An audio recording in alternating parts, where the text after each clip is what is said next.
요즘 여러분들 어떻게 지내세요? How are you doing? How are you 하면은 what do you say? 뭐 인사 안 하세요? 주로 how are you 할 때 뭐라고 대답하세요, 여러분? 중학교 1학년 때 배운 거잖아요. I'm fine, thank you, and you. 그렇죠? I'm fine. So when we say how are you, when we ask people how are you doing, then you say what? I'm fine. 근데 여러분들 생각해 보시면은 Are you really fine? 정말로 fine 하세요, 여러분들? Are you really okay? 예. 그냥 뭐 지나가는 인사인 거죠, 사실은. 난 뭐 괜찮습니다, 잘 삽니다, 그럭저럭 지내요를 뭐 우리가 인생이 얼마나 복잡해요. 사실 뭐 상처도 많고 스트레스도 많고 좋은 일도 많고 뭐 여러 가지 일들이 있잖아요. 근데 How are you라고 물었을 때 우리는 그냥 의뢰, 그냥 뭐 다 설명하기 귀찮잖아요. 예. 어떻게 다 설명을 해요? 예, 더군다나 아는 사람일지라도 우리는 우리의 속내를 다 꺼내놓지 못하는 그런 바쁜 일상을 살아가잖아요. I'm fine. 사실 fine하지 않은데 I'm fine. 그렇게 대답합니다. 우리의 인생은 fine 할 정도로 단순하진 않아요. 그렇죠? 예. 오늘 여러분들이 읽으신 39편의 말씀, 이 시편 39편, Psalm 39. 한 문장으로 요약하기 힘든 시편이에요. 예, 주제가 이렇게 명확하지가 않아요. 하나로 이렇게 정리될 수 있는 말씀이 아닌 거죠. 그래서 쭉 보니까요, 4가지 이슈가 복합적으로 구성이 되어 있는 시편이 바로 여러분들이 읽으신 시편 39편의 말씀이라고 보여집니다. 4가지 이슈가 있어요. 이렇게 내용이 복잡해요. 내용이 복잡하다라는 것은 그만큼 이 시편 저자, 시편을 쓴 사람의 심경이 매우 복잡하다라는 말이죠. 예. 그래서 쭉 보게 되면 다른 시편, 지난주에 봤던 38편의 시편에는 결과가 있어요. 어느 정도 결과가 있지만 오늘 시편은 결과 없이 끝나는 노래다라는 것을 우리가 보게 되는 겁니다. 예, 결과가 없어요. 예. 그래서 한번 볼게요. 시편 저자가 토로하는 이슈 4가지가 무엇인지를 우리 한번 보도록 할게요. 첫 번째 이슈, 1절부터 3절입니다. 말에 관련된 내적인 갈등을 노래합니다. 말에 관련된 내적인 갈등. 이게 무슨 말이냐면, 이게 내가 지금 엄청 억울한데 이게 말도 못하는 상황이 이게 더 힘들다. 난 어떻게 살아야 되냐라는 거예요. 예, 말도 못할 지경에 어떤 억울한 상황이 있는데 못하는 상황 너무 힘들다. 이 전체 내용을 보면 이 시편 저자 다윗이라고 알려져 있어요. 이 시편 저자가 이 노래시를 쓴 상황은 상당히 억울한 상황이었다라는 것을 볼 수 있거든요. 예.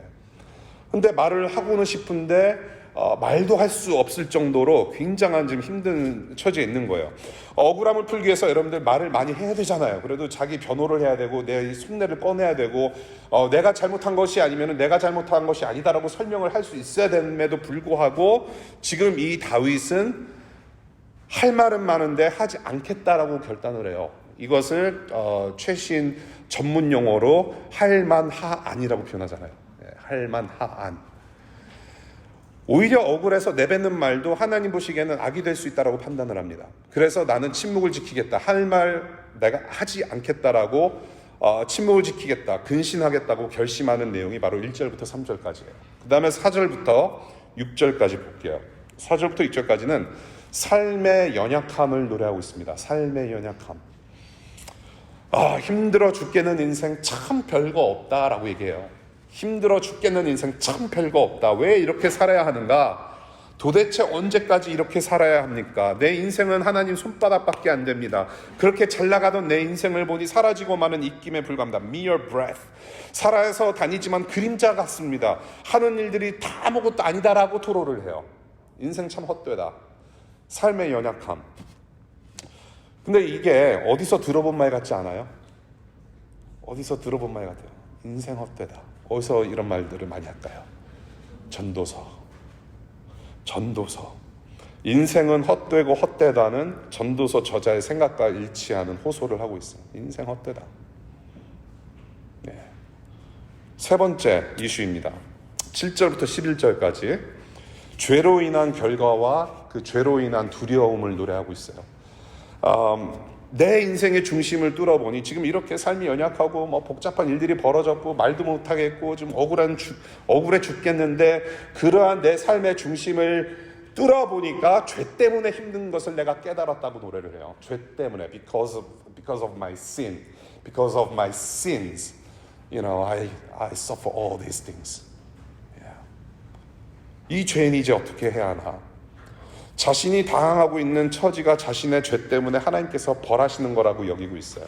Yeah. Oh, God is punishing me because I sinned before Him. 그런 식으로 지금 막 여기고 있으면서 그 크신 하나님의 심판 앞에 인간의 인생은 정말로 허무할 수밖에 없다라는 사실을 깨달으면서 노래를 해요. 예. My life is nothing before God's hand. 또다시 죄의 문제를 지난주에 이어서 이제 거론을 하는 거예요. 예.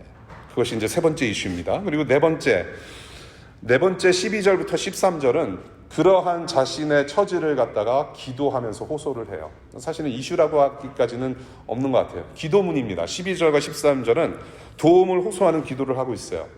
이 땅에 잠시 왔다 가는 인생이니, 나그네 같은 인생이니 도와주십시오. 간청을 하고요. 동시에 하나님의 진노를 거두어 주십시오. 하나님의 그 진노와 분노의 눈길을 나에게서 멀게 해주시고 좀 살려주십시오. 구원을 노래하고 있습니다. 구원을 기도하고 있어요. 내가 지금 겪고 있는 상황 속에서 구원해 주십시오라고 기도를 해요. 이렇게 네 가지 지금 상황을 봤습니다.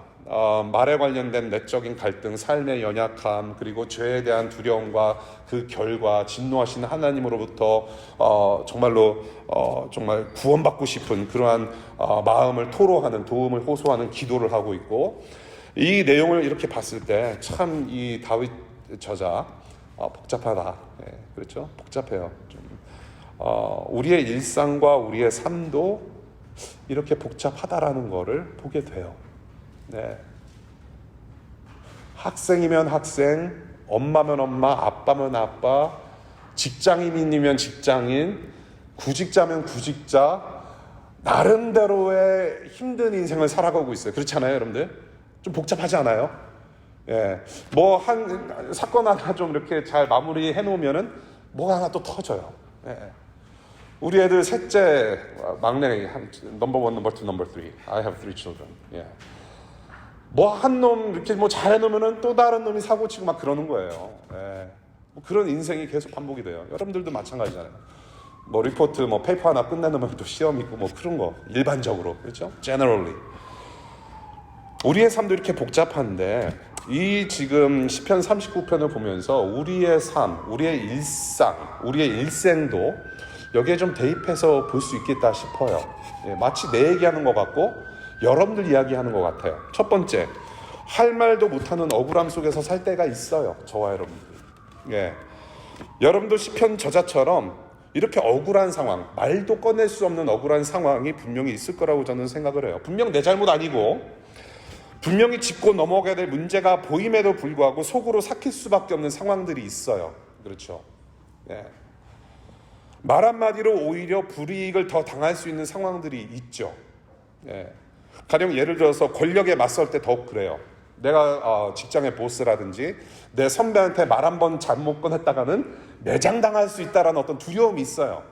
내가 이 질서에서, 이 위계 사회 속에서 내가 잘해야 되는데 잘해도 올라갈까 말까 하고 프로모션 받을까 말까인데 굉장히 두려운 게 있어요. 분명히 보스가 잘못했고 굉장히 그 불의를 지금 저지르고 있음에도 불구하고, 그리고 그 불의를 통해서 내가 지금 굉장히 불이익을 당하고 있는 상황인데도 할 말 못하고 살 때가 많단 말이에요. 예.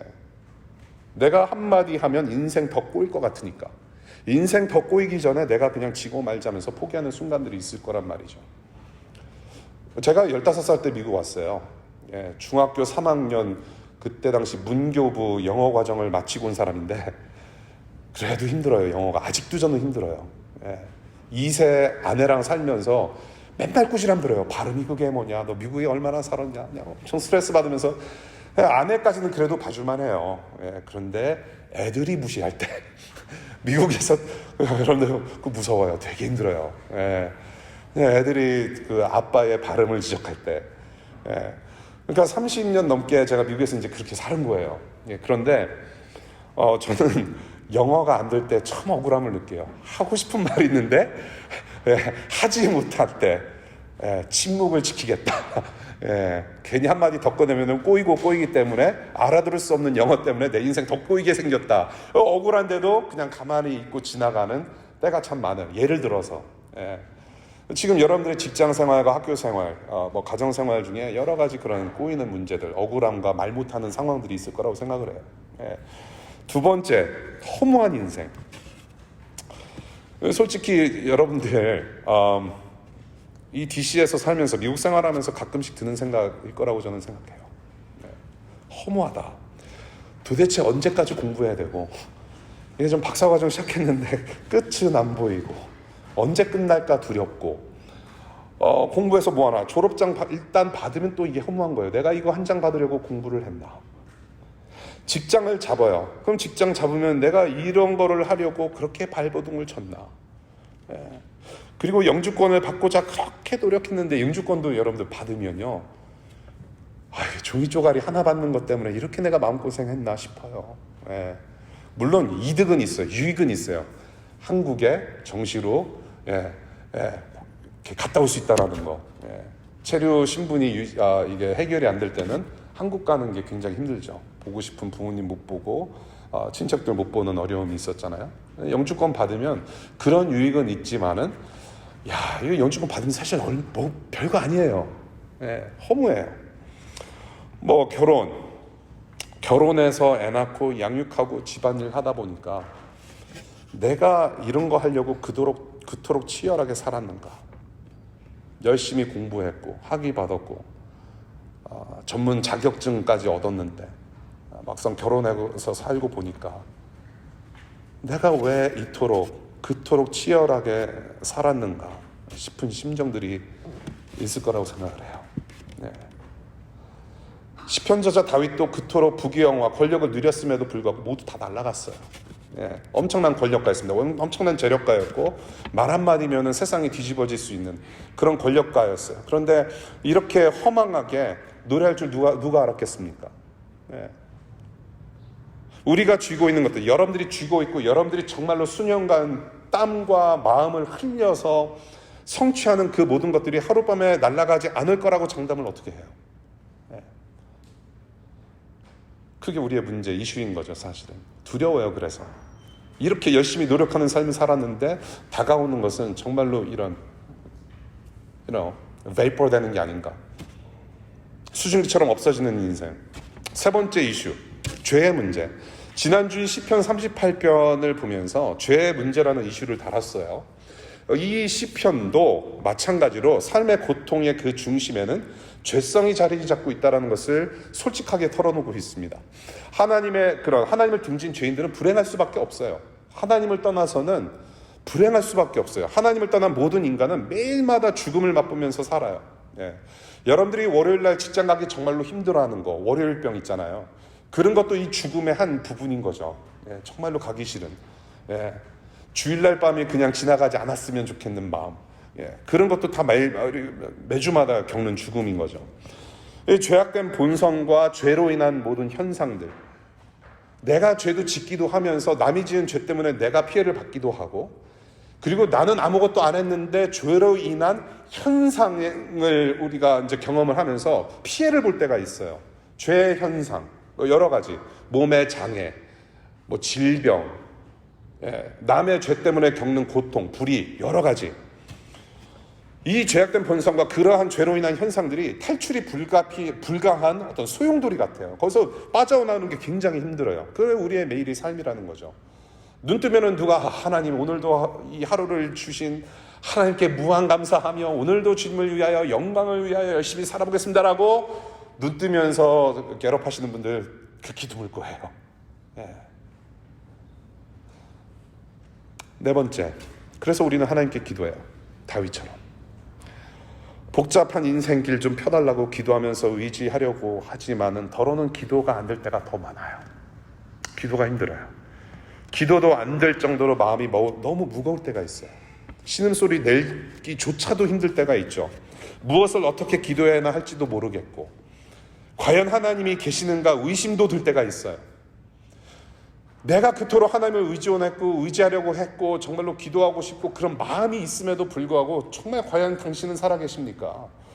내가 이렇게 바닥을 칠 때 워싱턴 DC에 정말로 하나님께서 인도하셔서 온 것을 내가 알고 나는 그것을 믿음으로 받아들임에도 불구하고 내가 정말 왜 이렇게 살아야 됩니까? 라고 하소연하고 싶은 마음이 있단 말이에요. 과연 하나님 어디 계셨습니까? 지금 어디 계십니까? Where are you? 그런 의심으로 우리는 살아가요. 더러는 이런 복잡한 상황에 마음이 무뎌지고 정말로 기도하고 싶은 마음도 없어지고 정말로 다 손 놓고 싶고 귀국하고 싶고 엄마 아빠한테 가고 싶고 그냥 어디 훌쩍 떠나고 싶고 그냥 캔쿤에서 그냥 평생을 지내고 싶은 마음도 있고 예. 그러한 여러 가지 상황을 우리가 다윗처럼 접하고 있단 말이에요.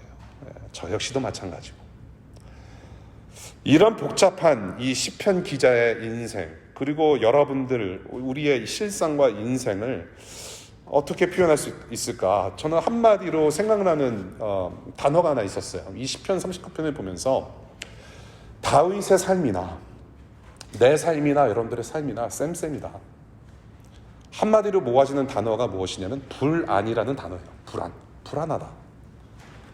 이러한 복잡한 인생길 정말 불안감을 갖고 산다. 시편 저자 다윗이나 우리나 늘 불안감을 가지고 산다라는 것을 보게 돼요. 잠시 왔다 가는 인생길 참 복잡해요. 험난해요. 답답해요. 아프기도 해요. 늘 불안해요. 포기와 좌절이 친구 같아요. 허무와 실패가 우리 부모님 같아요. 그러한 삶 속에서 그러한 어떤 엄브렐라 속에서 우리는 불안감을 가지고 살아가요. 하나님을 떠난 인간 세계, 하나님의 영광에 못 미치는 사람들의 특징이 뭐냐면 바로 불안감을 가지고 산다라는 겁니다. 인생 복잡해요. 불안감이라는 감정을 가지고 살아가는 인간들이 바로 죄인된 사람들의 그런 특성이란 말이에요. 늘 불안해요. 이 불안감의 문제를 우리가 어떻게 해결할 수 있을까라는 고민을 하지 않을 수 없어요. 네, 불안감. 알랭 드보통 좋아하시는 분들 계실 거라고 생각합니다. 알랭 드보통이라는 그 프랑스 작가가 있죠. 혹시 알랭 드보통 책 읽어보신 분 계신가요? 예, 그렇죠. 이 사람이 이게 보통 사람이 아니에요. 알랭 드보통이. 예, 읽으면 조금 예, 여러분들의 굳어진 마음의 표정을 좀 완화시키는 차원에서 이 사람 보통 사람이 아니에요. 좀 어려워요. 내용이 조금 어려워요. 철학적인 어떤 어려운 글을 쓰시는 분인데 이 알랭 드보통이라는 분이 마침 제가 2023년 6월 11일 날 이 불안에 대해서 설교를 할 거라는 것을 이미 알았나 봐요. 수년 전에 불안이라는 책을 썼어요. 이 사람이. 이 보통 사람이 아닌 사람이 불안이라는 책을 썼는데 이 불안이라는 책에서 다루는 내용이 무엇이냐면 사회적 지위와 그런 세상의 성공을 추구하는 이 세상 속에서 사람들은 불안을 경험하기 마련이다. 예, 저와 여러분들의 이야기를 쓰는 거예요. 불안감이란 무엇인가? 불안이란 무엇인가? 그래서 이 불안이라는 주제에 관해서 여러 가지 원인을 해석하고 그 다음에 해법이 무엇인지 여러 가지 해법을 제시하는 책이 바로 이 불안이라는 책입니다. 죽음에 대한 불안감도 언급을 해요. 이렇게 우리가 열심히 사회적 지위를 쫓아가고 성공을 쫓아가 살면서 결국에는 우리는 죽을 텐데 허무한 인생을 살 텐데 허무하게 우리는 죽을 텐데 그러한 불안감도 우리 지금 현대 사회를 살아가고 있는 우리를 지배하고 있다. 그래서 죽음을 앞두고 살아가는 인생은 너무나도 허무한데 해법은 분명히 있다. 우리가 살면서 여기서 헤어날 방법은 있다라고 하면서 기독교적인 해석 하나를 꺼내놓습니다. 이 알랭 드보통이 여러 가지 해법이 있는데 그 중에 하나가 기독교적인 해석 하나를 한 챕터를 할애해서 얘기를 해요. 그 중에 한 예로 그림을 소개합니다. 16세기부터 17세기에 유행했던 미술 작품들을 소개하면서 설명을 해요. 파워포인트를 보시면은 제가 그 작품을 좀 리서치를 해서 4개를 골라서 저희가 올려드립니다.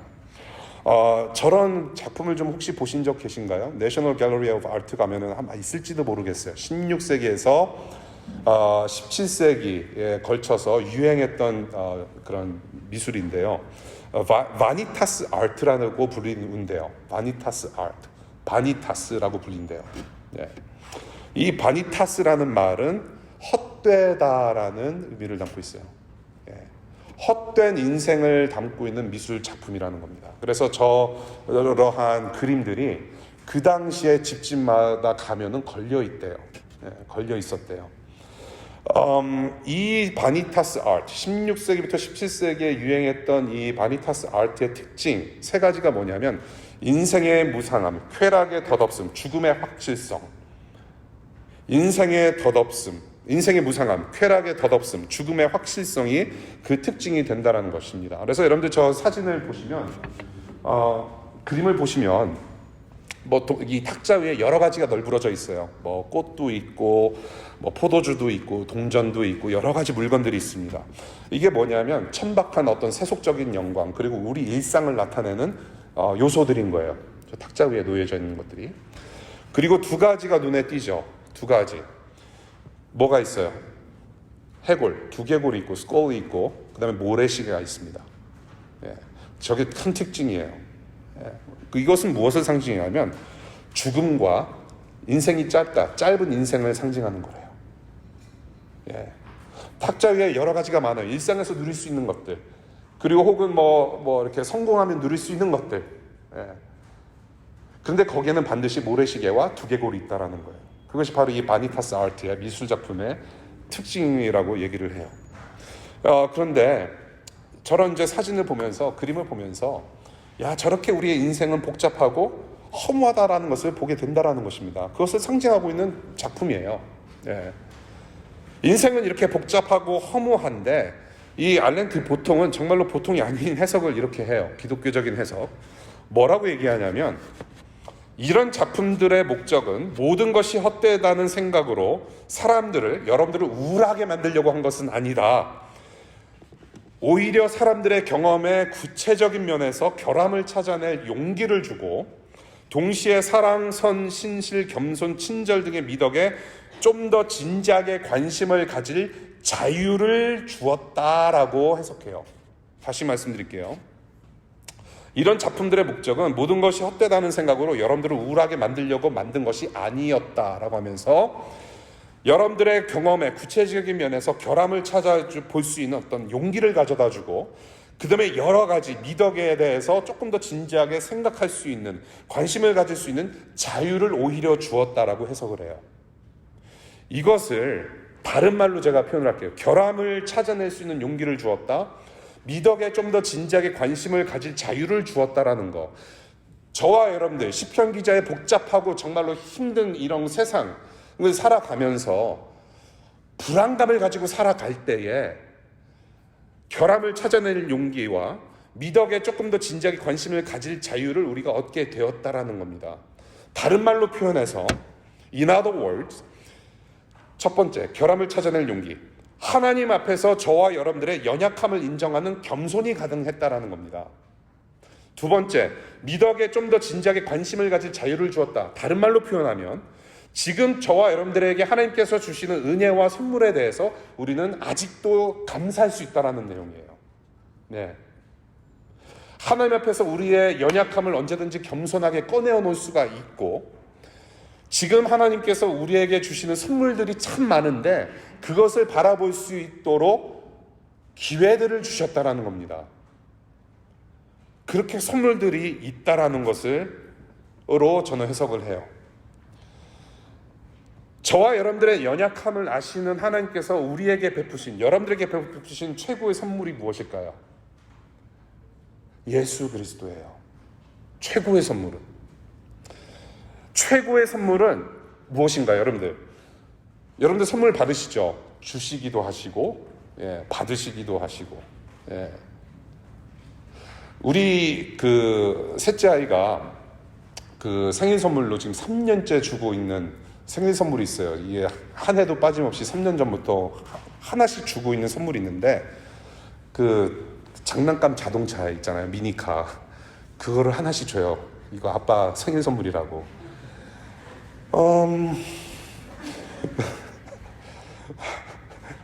그래서 저는 지금 차 3개를 모았거든요. 엊그저께까지 그 차를 차 안에다가 놓고 다녔어요. 그거 볼 때마다 막내 생각하느라고. 근데 그게 뭐 필요가 있어요, 제가. 근데 기특한 거예요. 아버지는 You're the best driver, so I give it to you. 뭐 그런 마음으로 줬을 거예요. 저는 운전에 은사가 있어요. 정말로 여러분들 예, 아시는 분들 아시잖아요. 제가 얼마나 parking인지. 예, parking. 큰아이는요, 언제부턴가 비프 절키를 저한테 선물로 주더라고요. 비프 절키. 예, 비프 절키. 예. 그 있잖아요. 뭐 쥐포 같은 거, 미국식 쥐포. 예. 그러면서 한잔 하면서 안주 삼아 먹으래요. 예, 목사 아빠한테. 예. 뭐 그렇게 뭐 또 한 잔 즐기고. 예, 둘째 딸이 이제 조금 이제 여자애들이 철이 잘 들어요. 정말 필요한 것을 선물로 할 줄 아는 애예요. 예. 지난번에 처음으로 옷을 선물한 거예요. 예. 야, 딸이 최고예요. 여기 지금 애 하나밖에 없잖아요. 딸을 낳으실 수 있는 복을 주시기를 바래요. 딸. 예. 저와 여러분들이 받을 수 있는 선물들 뭐 여러 가지가 많이 있을 거예요. 감사함으로 우리가 선물을 받지만 가장 중요하고 가장 최고의 선물은 내가 필요한 것이 내 손에 주어질 때 가장 좋은 선물이라고 우리는 표현합니다. 아고 내가 필요했는데 마침 그러면서 많이 좋아해요. 예수 그리스도는 저와 여러분들의 사정을 너무나도 잘 아시는 분이에요. 우리가 저와 여러분들이 일상에서 경험하는 모든 육체적인 고통, 정신적인 고통, 스트레스, 죽음까지도 다 경험하신 분이 바로 하나님의 아들 예수 그리스도예요. 예. 하나님의 아들이 인간의 몸을 입고 오셨어요. 인간처럼 사셨어요. 죄만 없으셨지 모든 경험을 많이 하신 분이에요. 굶어도 보셨고 웃어도 보셨고 울어도 보셨고 겟세마네 동산에서 죽기 전날에 온갖 스트레스 받으면서 땀이 핏방울 떨어지듯이 기도도 해보신 분이고 정말로 죽음을 피하고자 노력도 해보신 분, 호소도 해보신 분이고 두드려 맞아보기도 하셨고 피 흘려도 보셨고 배신도 당해보셨고 많은 것을 경험하신 분이에요. 그리고 또한 예수 그리스도처럼 극도의 불안과 복잡한 신경을 경험한 사람이 또한 있을까 생각도 들어요. 예수님처럼 불안한 삶을 사신 적이 그런 사람은 없을 거예요. 하나님 아버지께로부터 버림받았다라는 어떤 극심한 불안감을 경험하신 분이 바로 예수님이에요. 저와 여러분들의 불안, 예수님도 아세요. 내일이면 내가 십자가에 못 박혀 나무에 매달려서 죽을 텐데 그래서 하나님 아버지로부터 버림을 받을 텐데 라는 그 극심한 고통과 스트레스와 그 불안감을 겟세마네에서 기도로 쏟아내신 분이 예수님이에요. 그 십자가를 지고 골고다 언덕을 가시면서까지 그 불안감을 가지고 죽음을 맞이하셨던 분이 바로 예수 그리스도. 죽기 전에도 그 불안함을 가지고 죽음을 맞이하신 분이 바로 예수님이에요. 그래서 그 예수님의 복잡 불안한 그 심경을 한마디로 표현하면 예수님께서 하신 말씀, 하나님 왜 나를 버리시나이까? Why have you forsaken me? 왜 나를 버리십니까? 예수님도 불안함을 경험하셨어요. 그 예수가 십자가에서 죽으실 때에 저와 여러분들의 죄뿐만 아니라 불안하고 고통스럽고 그 연약함 그 자체를 떠안고 죽으신 거예요. 예수님의 죽음은 그냥 죽어야 산다라는 단순한 공식으로 죽으신 게 아니라 우리와 함께 죽으셨다라는 진리를 실천하신 분이에요. 우리의 불안, 고통, 연약함을 다 십자가에서 죽이셨다. 못 박으셨다. 그 무거운 짐이 십자가에서 우리와 그 모든 것들이 함께 죽었다. 그분이. 그래서 저와 여러분들의 불안이 아니라 평안을 영원히 누리는 하나님 자녀로서 살기를 활짝 열어주신 분이 바로 예수님이고 그렇게 우리에게 좋은 선물이 되셨다는 겁니다. 예수님이. 그래서 이 예수님 때문에 우리는 하나님 앞에 늘 이렇게 할 말이 있어요. 드릴 말이 있어요. 여러분들 기도를 하실 때에 물론 시간을 정해서 기도를 하는 거 좋은 거예요. 그런데 우리 하나님은 딱 그 시간, 그 장소에만 계시는 분이 아니라 어떤 분이세요? 24/7, 365 액세스가 있으신 분이에요. 언제든지 우리가 호소하고 이야기를 꺼내실 수 있는 분이세요. 예. 이 예수님 때문에 하나님 내 처지가 이렇습니다. 하나님 아파요. 너무나도 괴로워요. 너무나도 슬퍼요. 힘들어 죽겠어요. 나 너무나도 불안해서 못 살겠어요. 언제든지 하나님 앞으로 담대하게 겸손하게 나아갈 수 있는 사람들이 바로 되었다라는 거예요. 기도라는 것은 정해진 시간 안에 눈 감고 기도하건 눈 뜨고 기도하건 그것도 기도가 될 수 있지만 여러분들이 하나님 앞에서 정말로 꺼내놓는 그 심정 자체가 기도가 될 수 있단 말이에요. 언제든지 액세스가 있어요. 언제든지 하나님 앞에 나갈 수가 있어요. 그리고 내가 누리고 있는 것들, 여러분들이 지금 누리고 있는 것들 당연히 여기지 않고 하나님께서 주신 선물들이구나 깨닫게 돼요. 그래서 그 하나님께서 지금도 여전히 함께 하시고 나를 도우신다라는 그 믿음이 생겨나는 거죠. 더욱더 믿게 돼요. 그 은혜를 맛보면서 좌절하지 않고 견딜 수 있으며 하나님 아버지를 언제든지 의존하며 살 수 있게 되었단 말이에요. 정말로 내가 불안한 삶을 살고 너무나도 연약하고 내가 힘들어 쓰러지고 정말로 복잡한 인생을 내가 이렇게 살아갈지라도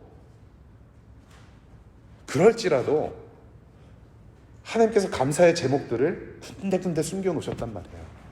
근데 숨겨놓으셨는데 그것을 알아볼 수 있게 만드셨단 말이에요. 누구를 통해서? 예수님을 통해서. 감사할 제목들이 많다. 그래서 이제는 불안과 죽음의 저주로 허무한 인생을 사는 사람들이 아니라 예수 그리스도와 함께 하늘의 영광, 하늘의 기쁨, 하늘의 행복, 그것이 충만한 사람들이 되었다. 그것을 보고 기독교에서는 구원이라고 합니다. 이제는 불안이 아니라 행복이 가득한 사람으로 계속해서 변화시켜주시는 하나님의 구원을 맛보아 하는 삶을 살게 되었다라고 성경에서 가르치는 것입니다. 예. 그래서 바로 이 예수는 성경에서 저와 여러분들의 소망이라고 가르쳐요. 희망이다. 예수 그리스도가 희망이다. 우리 골로새서 함께 읽겠습니다. 골로새서 1장 4절부터 5절까지 읽겠습니다. 시작. 우리는 그리스도 예수에 대한 여러분의 믿음과 모든 성도를 향해서 여러분이 품고 있는 사랑을 전해 들었습니다. 이 믿음과 사랑은 여러분을 위하여 하늘에 쏟아주신 소망의 근거입니다. 이 소망은 여러분이 진리의 말씀, 곧 복음을 받아들일 때에 이미 들은 것입니다. 자, 여기서 뭐가 보입니까? 뭐가 보여요? 중요한 단어들이 여러 개 보입니다. 자, 믿음, 소망, 사랑이 보여요. 그런데 이 골로새서에서 사도 바울은 무엇을 여기서 강조하냐면 소망을 강조합니다. 소망을 강조해요. 그 소망이 누구냐? 바로 예수 그리스도라는 소망을 강조해요. 여러분들이 고린도전서 13장 너무나도 잘 아시는 말씀, 믿는 자들의 집에 가면은 걸려있는 달력에 항상 붙어있는 말씀, 믿는 분들의 세탁소를 가면 항상 걸려있는 액자 뭐예요? 믿음, 소망, 사랑 중에 제일은 사랑이라고 얘기를 고린도전서 13장에서 얘기를 해요. 그런데 사도 바울이 그 고린도 교회를 향해서 사랑이 가장 중요하다고 강조한 목적은 바로 고린도 교회의 사랑이 부족했기 때문에 강조한 것이었고, 골로새 교회를 향해서는 무엇이 강조되었어야 했냐면 예수라는 소망이 강조되었어야 됐어요. 이 믿음, 소망, 사랑은 믿음, faith, 소망, hope, 사랑, love, 이 세 가지는 기독교의 중요한 virtue예요. 세 가지 덕목입니다. virtue예요. virtue를 한국말로 잘 모르겠다. 근데 굉장히 중요한 진리의 세 기둥을 말한다면 믿음, 소망, 사랑인데 서로가 다 인터릴레이션이 된 거예요. 믿음 없는 소망 없고, 소망 없는 사랑 없고, 사랑 없는 믿음 없고, 사랑 없는 소망이 없는 거예요. 다 삼위일체적으로 함께 다 중요한 것인데 지금 여기서는 소망을 강조하고 있어요. 베드로전서 1장을 보면은 예수님이 산 소망이다. Living hope. Jesus Christ is the living hope 이라고 가르쳐요. 예수만이 소망이다라는 겁니다. 예수만이 소망이다. 그것을 잊으면 안 된다라고 사도 바울도 강조를 해요. 이 예수만이 소망이다. 복음의 메시지인 거예요. 두 번째, 그래서 이 예수 그리스도를 주님으로 왕으로 모시는 사람은 성령님께서 늘 도와주신다라는 겁니다. 크리스찬들은 혼자 사는 사람이 아니에요. 혼자 노력해서 사는 사람이 아니라 성령 하나님이 도우시는 사람들이래요. 그것을 약속해요. 로마서 8장 22절과 27절까지 보면은 이런 내용이 있습니다. 모든 피조물이 이제까지 함께 신음하며 함께 해산의 고통을 겪고 있다는 것을 우리는 압니다. 그뿐만 아니라 첫 열매로서 성령을 받은 우리도 자녀로 삼아주실 것을, 곧 우리 몸을 속량하여 주실 것을 고대하면서 속으로 신음하고 있습니다. 우리는 이 소망으로 구원을 얻었습니다. 어떤 소망? 예수 그리스도. 예수 그리스도의 복음. 눈에 보이는 소망은 소망이 아닙니다. 예수님이 이미 승천하셨어요. 보이질 않아요. 눈에 보이는 소망은 소망이 아닙니다. 눈에 보이는 소망 뭐가 있을까요? 학위, 명예, 권력, 물질 등등. 눈에 보이는 소망은 소망이 아닙니다. 보이는 것을 누가 바라겠습니까? 그러나 우리가 보이지 않는 것을 바라면 참으면서 기다려야 합니다. 이 참으면서 기다리는 시간이 바로 예수님 오시기까지 지금 살아가는 저와 여러분들의 인생길이에요. 불안함은 있어요. 여전히. 뭐라고 그래요? 참으면서 기다려야 하는 인생길이 분명히 있을 거란 말이에요. 다 해결받지는 않았어요. 아직. 다 같이 읽겠습니다. 그 다음에 시작. 이와 같이 성령께서도 우리의 약함을 도와주십니다. 우리는 어떻게 기도해야 할지도 알지 못하지만 성령께서 친히 이루 다 말할 수 없는 탄식으로 우리를 대신하여 간구하여 주십니다. 사람의 마음을 꿰뚫어 보시는 하나님께서는 성령의 생각이 어떠한지를 아십니다. 성령께서 하나님의 뜻을 따라 성도를 대신하여 간구하시기 때문입니다. 내가 정말 울부짖고 막 그냥 하나님을 찾아도 더러는 그런 생각이 들죠. 하나님은 침묵하고 계신다. 분명히 He is so silent. 왜 침묵하시는가? 그렇게 생각할 때가 있어요. 근데 그렇지 않대요. 우리를 늘 도우시는 성령 하나님께서 탄식으로 우리를 도우시며 기도해 주시고 도와주신단 말이에요. 그런 삶을 살고 있단 말입니다. 내 희망은 오직 주님뿐입니다 라는 제목으로 시편 39편의 말씀 가지고 불안 복잡한 인생을 살아가는 우리에게 들려주시는 복음의 말씀을 나눴습니다. 높은 지위, 부귀와 그 부귀영화, 권력을 누렸던 시편 기자 다윗은 하나님만이 희망이라고 여기서 고백을 하고 있고, 그래서 그 하나님께 도와달라고 요청하고 있습니다. 이 다윗의 기도 제목, 인류가 정말로 원했던 기도 제목이 예수라는 기도 응답으로 우리에게 왔어요. 약 1000년 동안 다윗이 살았을 때 당시부터 예수님께서 오시는 그 기간, 그 중간의 기간이 약 1000년이에요. 다윗이 자기가 살아있는 동안에 이 기도 제목을 어떻게 얼마나 누렸는지는 모르겠어요. 그런데 최종적인 기도 제목이 1000년 뒤에 일어나요. 누구? 예수 그리스도. 우리가 기다렸던 최고의 기도 응답, 예수 그리스도. 저와 여러분들의 힘으로는 이 인생길을 잠잠히 견뎌낼 수가 없지만 부활하신 예수께서 이제 우리와 함께 계시고 이 예수 그리스도의 영 성령 하나님께서 우리를 도우시기 때문에 견디면서 살아낼 수 있다는 기도응답으로 우리는 살아가요. He already answered our prayer and David's prayer. 이제 저와 여러분들은 답 없는 인생을 살아가는 사람들이 아니에요. 온전치 못한 그런 소망을 품고 찾아 헤매는 사람들이 아니에요. 잠시 왔다가는 인생. 여전히 우리는 이겨내야 될 인생길을 살아가지만은, 그리고 복잡하기도 하지만은 우리 예수님은 누구세요? 우리를 저버리지 아니하시고 불안하게 인도하시는 분도 아니고 불안한 시험을 주시는 분도 아니고 흔들림 없이 견고하게 거기 늘 계시는 예수님이세요. 그 예수님 바라보고 의존하고 의지하고 신뢰할 수 있는 구원자 예수라는 소망이 있다라는 겁니다. 우리는 또다시 일상의 현장으로 들어가요. 아까 알랭 드보통의 글을 조금 인용해서 말씀드린 것처럼 여러분들의 연약함을 겸손히 인정하면 좋겠어요. 하나님, 내가 이렇습니다. 내 꼬라지가 이래요. 여전히 나는 이런 모습으로 살아가요. 그래서 하나님의 도움 없이는 내가 살아갈 수 없습니다라고 언제든지 액세스가 있어요. 그렇게 솔직한 마음을 가지고 살아가실 수 있기를 바라고, 우리 하나님께서 신실하게 베푸시는 일상의 은혜가 무엇인지, 선물이 무엇인지 좀 생각해보는 시간 가지면 좋겠어요. 크리스찬들은 너무나도 생각을 안 하는 것 같아요. 생각 없이 무조건 믿습니다. 쌍시옷 들어가고 막 그냥 무조건 아멘하고. 좀 생각해봤으면 좋겠어요, 여러분들. 오늘이라는 시간이 가기 전에 정말로 내가 기도하지 않았음에도 불구하고 누리고 있는 것들이 무엇인지 분명히 발견하게 될 거예요. 여러분들 어제 저녁에 뭐 드셨어요? 뭐 라면 드신 분도 계시고 뭐 이렇게 마라탕 끓이신 분들도 좀 계신 것 같아요. 그저께 지들끼리 만났던 항상 딱 보면 인스타 보면은 그 가슴만 아파요. 막 누구는 마라탕 끓여 먹고. 근데 여러분들이 어제 저녁, 엊그저께 저녁을 드시기 위해서 정말로 하나님께 울부짖으며 기도했어요. 주님, 오늘 밤 저녁을 책임져 주십시오. 자, 믿습니다. 주실 것입니다. 기도 안 해도 먹는 게 저녁이잖아요, 여러분. 그러한 일상의 모습들을 우리가 좀 꺼내보면 좋겠어요.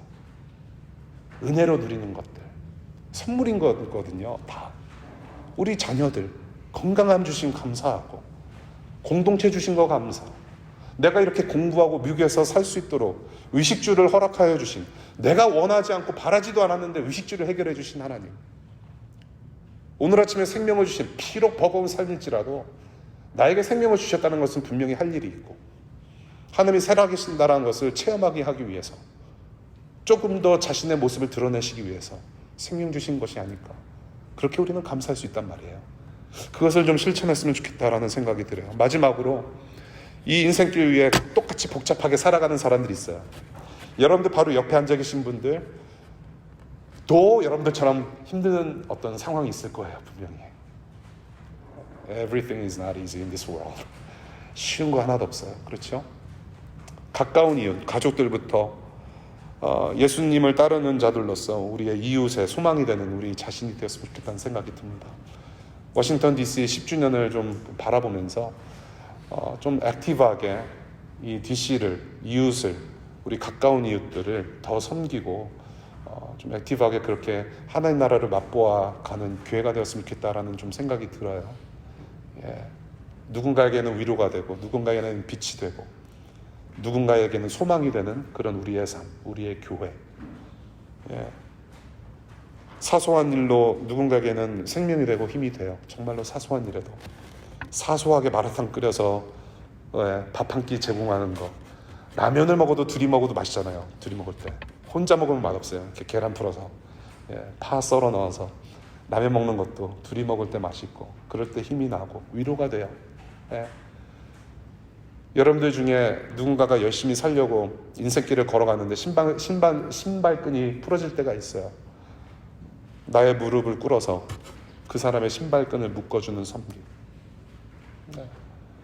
나도 힘들어 죽겠지만 작은 축복의 한마디로 사람을 살릴 수 있다는 거, 그 실천을 하나하나씩 우리가 하게 될 때에 우리 모두가 천국의 맛을 볼 수 있을 거라고 생각을 해요. 그렇게 우리가 작은 사소한 일에서 섬김을 살 때 누군가는 분명히 물어볼 겁니다. Why do you care? What are you doing? 그때 우리는 예수님 때문에 그렇습니다라고 말할 수 있게 된다는 것이에요. 공동체 압박에서 복음을 살아나가는 자들, 소망이신 예수를 따라가는 자들의 삶의 방식이 이렇습니다. 우리가 사는 이 세상의 희망은 오직 예수라는 것을 잊지 않고 저 문을 나갔으면 좋겠습니다. 기도할게요.